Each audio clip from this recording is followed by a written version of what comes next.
Right now, it is time to get responsible. It is time to bring in our friends from the Lakeville Journal.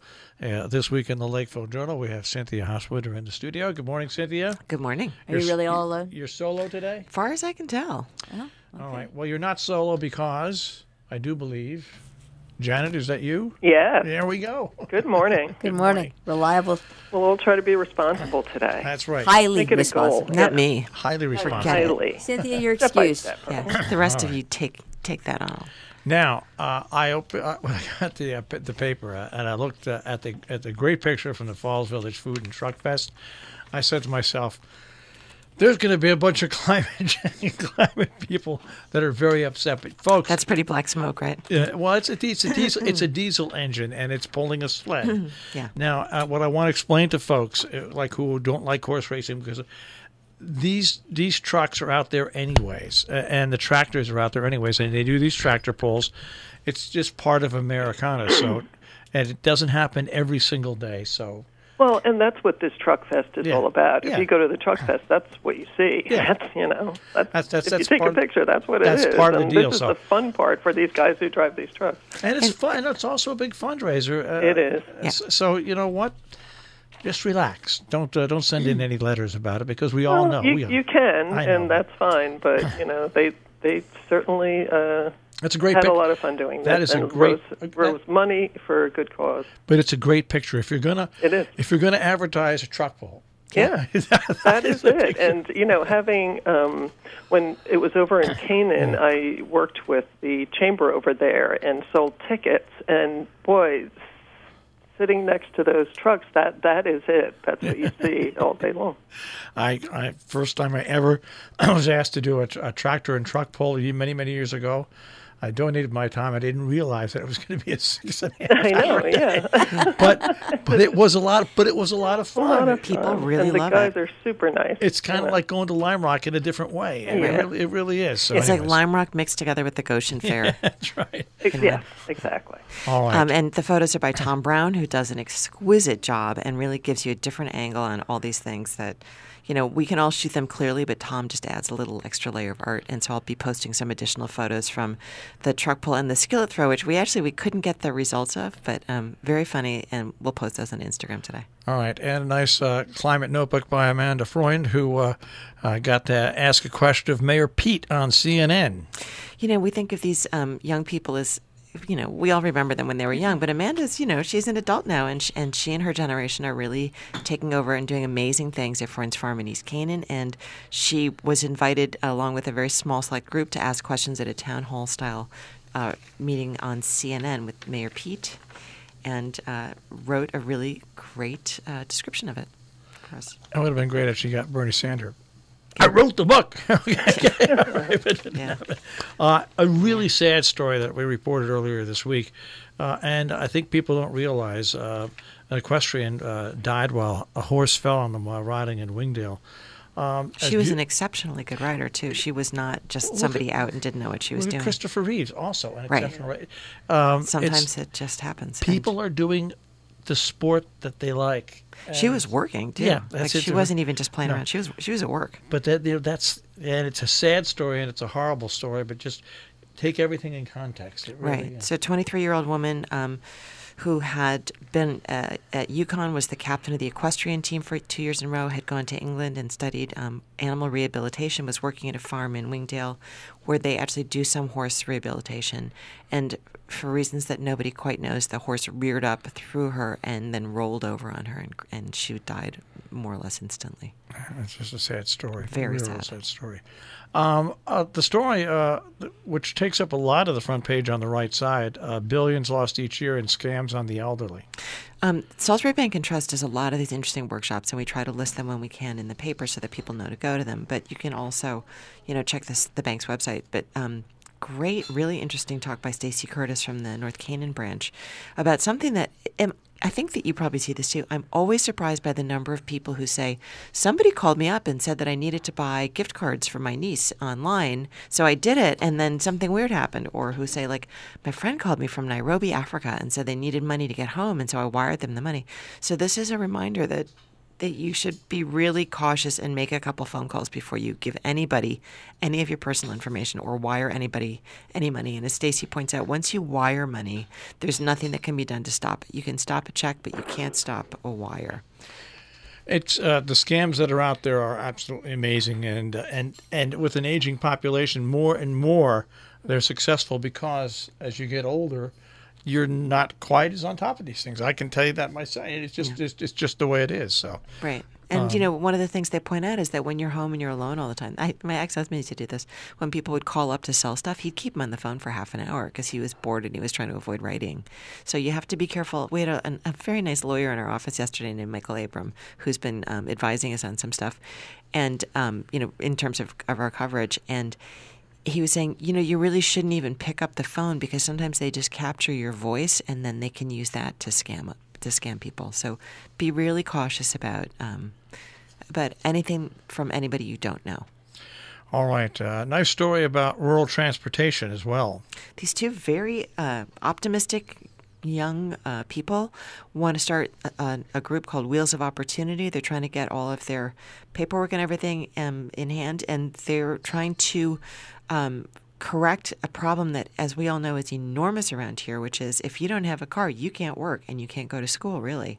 So they're trying to get donations of cars. There have been other organizations that have done similar things, but trying to get cars to give to people, with a training class ahead of time on how to do car maintenance. It's incredible the number of people that just ignore the fact that they have to get their cars tuned up every 6 months and then are surprised when the car breaks down after 5 years. So you can really keep those cars going, but you have to learn how to do it. Really interesting article. If you have an old car you're thinking about getting rid of, they are looking at cars, but they have to be in good running condition.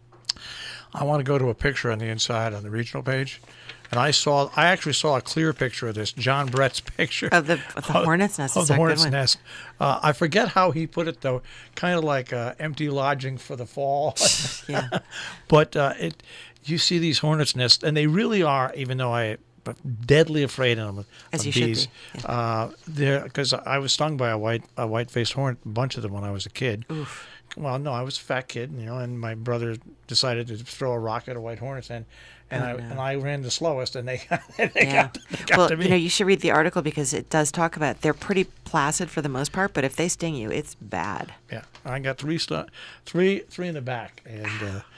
But then again, my brother got the living daylights beat out of him by my grandmother, so it all evened out. Rough old-time justice. Yeah. The HVRHS Wall of Honor has 10 new names. Yes, and so they're going to have a ceremony in, I think, November, and definitely the public is invited, so you should call them up if you want to come. And what a great thing to do to support past awesome graduates of HUSI. And I want to go back to the front page for a second and talk about the Peter Baker talk for the Salisbury Forum, the New York Times correspondent covering the White House. And Janet and I were meeting with our ownership board on Saturday, and people kept coming in and saying, "Did you see Peter Baker at the forum?" I feel like everybody in the world was there, but it was very Rashomon. Everybody had a different experience of it.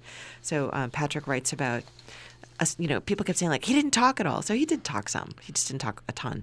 But Patrick summarizes what he talked about, but a lot of the questions that people were asking, some of which are, of course, the talk preceded the whole Ukraine thing. So some of it's not as complete as it could be. Why the New York Times has screwed up so badly in their opinion section the past 6 months. No, they did not ask that. They were asking about White House coverage, mostly White House stuff. But that really affects the whole paper when that happens time after time. As we know, yeah. All right. Well, enrollment is level at North Canaan.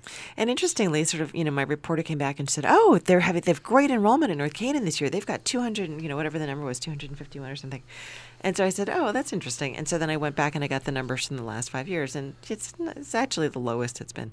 So, we continue to have this struggle with enrollment. Schools are starting to present to their boards of ed what their unofficial tallies are, but the official tally comes out pretty soon, actually, October 1st.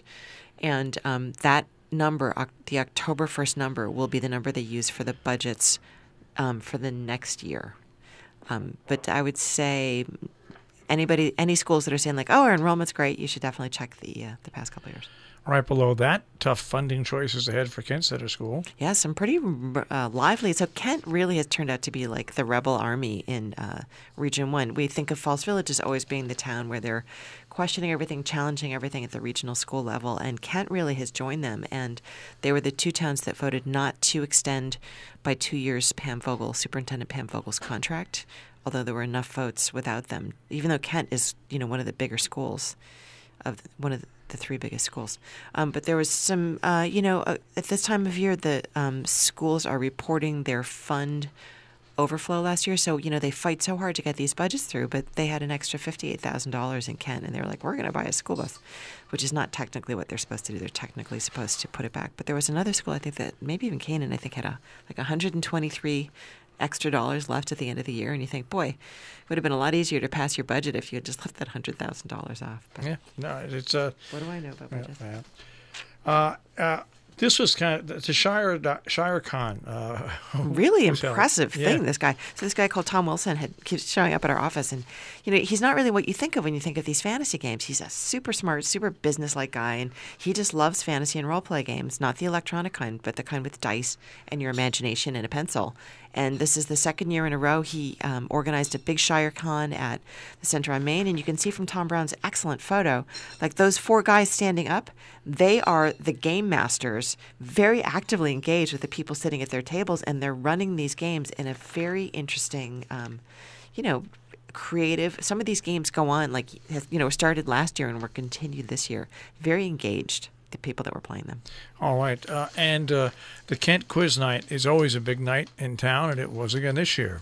This is really the Kent special issue. Every town has weeks when there's not that much going on and weeks when there's a ton going on. So there's really a lot on Kent in this issue, which we're happy to see.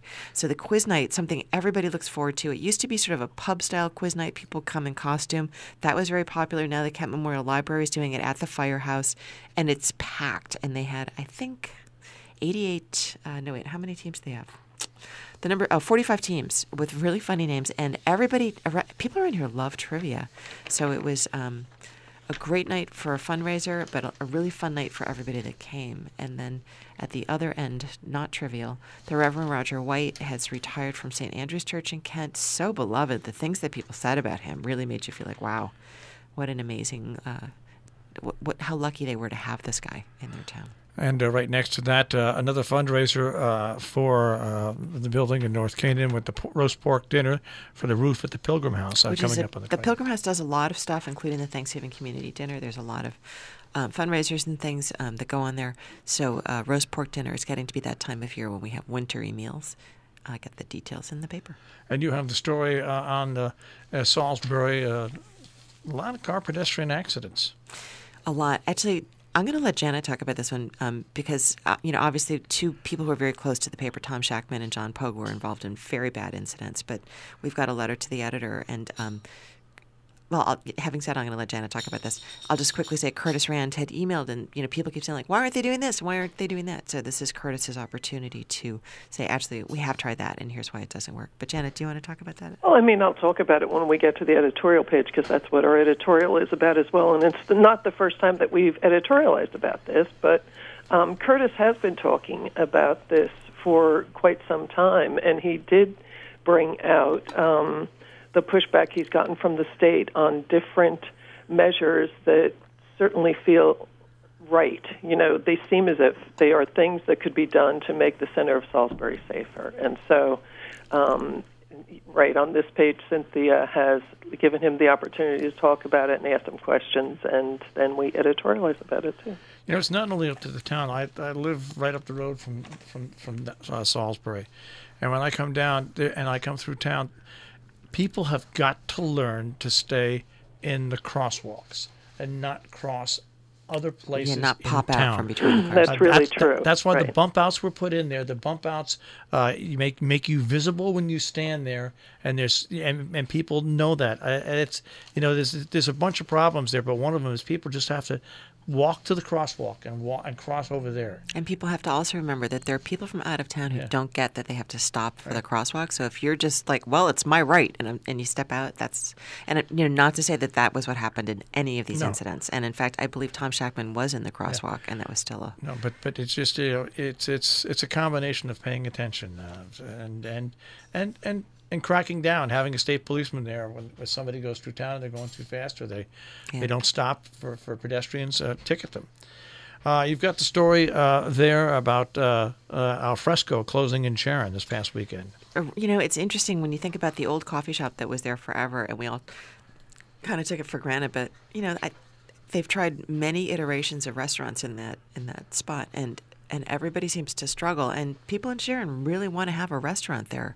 So, Marshall and I were talking about other possible options, and I think everybody in town wishes Eddie Meza would take it over so he'd have a restaurant to go with his hotel across the street. I think Eddie Meza would wish somebody would take it over and keep it open because there's nothing better to have a restaurant across from your motel. Well, sooner or later something will get in there and hit it just right. I mean, it's just... Eddie's so entrepreneurial, though. And, they've done such a great job at Mises in Lakeville, and they had it in Norfolk. The car wash now. He's got the car wash coming over. And so maybe once he's done with the car wash, I'll go, all right, I'll take it over. We'll have classic breakfast. I've asked him a million times. Why does he say no? He didn't say no. He says, "Why, you want to kill me?" Yeah, he has a lot going on. Until that car wash opens, I don't think he'll be doing anything else. And I'm looking at that car wash thinking, I don't know if my car is nice enough to go. I know. It looks beautiful, right? I can't wait. It's incredible. All right. Puzzle of the stolen signs. Yeah. There's this ongoing sort of... The subtext of this story is that there are these two competing farm markets in Cornwall, and one is run by Richard Griggs, who's very active in the town, and his wife... He and his wife own the Wish House in West Cornwall, right near the Covered Bridge, and they have a beautiful little farm market there that they've had for several years now. And Gordon Ridgway, the first selectman, had been one of the farmers there, and then he broke off and started a separate farm market in Cornwall on the green. I mean, in the center of Cornwall, over by Town Hall on the green. And so Richard Griggs came to town and said, somebody's stealing my farm market signs, but leaving yours up. And there's nothing for the first selectman to say. Except, that's not really what we do here in town. So whoever's taking them, it's probably fueling a feud that maybe shouldn't be fueled. All right. More questions. Kent Convalescent Home. This has been a really big issue in Kent. Here's a term that I haven't heard in a long time. Convalescent home? That's one of those legal state terms. And so essentially what it is a sober house, but they have to call it a convalescent home. That's the legal term for it. But it's a very large private residence owned by a guy called Vince Roberti, who was a successful lobbyist in Washington, D.C., and they had a beautiful... fundraiser for the Kent Memorial Library there, and I remember reading about it and thinking, wow, that's a really spectacular place. It's on Carter Road, right near High Watch, which is a very successful rehab, and High Watch has been expanding and sort of quietly having a lot of issues with P&Z, and then actually got in a lawsuit with the town over the possibility of a new convalescent home opening up in what used to be the Kent actual convalescent home in the center of town, which I believe is moving forward. So Vin Roberti, the son of Vince Roberti, and his brother Dan, who had run for Congress against Elizabeth Esty, and the dad, Vince Roberti, are taking this property and they're trying to turn it into a sober house for people who have proved they've maintained sobriety for a certain number of months. So they can't come straight out of High Watch and into the sober house. So this was a big issue in North Canaan, too, where you had a lot of people coming out of Mountainside and then some people who were trying to take advantage of that and taking, houses in bad shape and slapping up, cheap walls between rooms so you had to have 10 people living in a property, nobody there doing oversight. And, of course, the drug dealers would find out about it and would start circling around the neighborhood.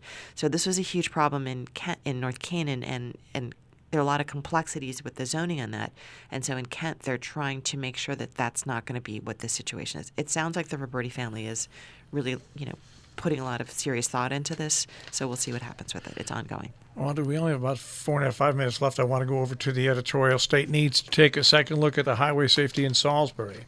Right, which we talked about briefly, but, some of the things that First Selectman in Salisbury, Curtis Rand, said he had tried to approach the state on were lessening the speed limits, and who would think you would get pushback on that coming into as active a town as the center of Salisbury, and yet he was refused to have that speed limit changed, and there are pedestrian blinking lights, pedestrian-activated blinking lights in the middle of Lakeville that really are very visible, and the cars coming down that hill from 44 can really see them in Lakeville, and it is a great safety measure. He tried to get the same thing into Salisbury as soon as they went up in Lakeville and was told by the state they're no longer allowed in state projects. Now, why not? Hard to say. That we don't have answers on, but we do know that this is what the state told them, and they told them this a while ago. So step by step, it seems as if the state and the town will have to get together and figure something out. Tom Shackman and John Pogue are asking people to sign a petition they have out there, and they're hoping that this will put some pressure on the state to listen to the town. So when you see them, speak with them, and if you feel so inclined, look at the petition too. But something should be done. And Marshall, you're right to say that it's not just the motorists, it's also pedestrians who need to be careful and very aware. It's not a small town street, a road that you don't have to be as aware on anymore. It's Route 44, and we have people coming through who aren't familiar with the area, and trucks who are on a schedule, and just people who aren't as giving as much attention to their driving as they should be, and perhaps to their walking. Everybody has to be more aware. So we talk about that in more depth, and we have a really good letter from Michael Clemens on climate change, from Robin Markey on the Metcalf situation in Canaan, and Gretchen Gordon on voting out Trump. And Norma Gillez, of course, has Turning Back the Pages, where you always find something interesting of the past. All right, and on the Viewpoint page, of course, Peter Steiner, but then a nice farewell to Cokie Roberts. Right, from Varajan Fruangian, who is a regular columnist for us, who just gives such a wonderful tribute to Cokie Roberts, and experienced what many of us did throughout her life as a journalist, hearing her voice on NPR or on TV, and hearing that professionalism and soothing voice. So do read that. And Matt Gordon talks about asking your doctor about drugs and how we are so prey to the advertising that pushes the drugs on us. Mary Close Oppenheimer on Our Home, Our Future, Sharon Hospital facing geographic, economic, and housing obstacles to hiring locally. All right, we have about a minute and a half left, and that is Compass. That's Compass. We have a great piece by Fred Baumgarten on the Hotchkiss School presenting orchestral music now, performed by both students and professionals, and it's the Hotchkiss Orchestra. They have their first concert on October 4th. Read this article to find out all about it. Cynthia Hoxwender has a wonderful piece on Garrison Keillor coming into New Marlborough and being interviewed by Simon Winchester. Read that to find out more. And The Elusiveness of Time is C.B. Wismar's review of Time Stands Still at Shakespeare and Company. Fascinating, really good. And don't miss Lance Christensen's take on Salade Niçoise. Beautiful photo, makes everyone want to have that last summer salad, even though it's now fall. And don't miss calendar, lots still going on.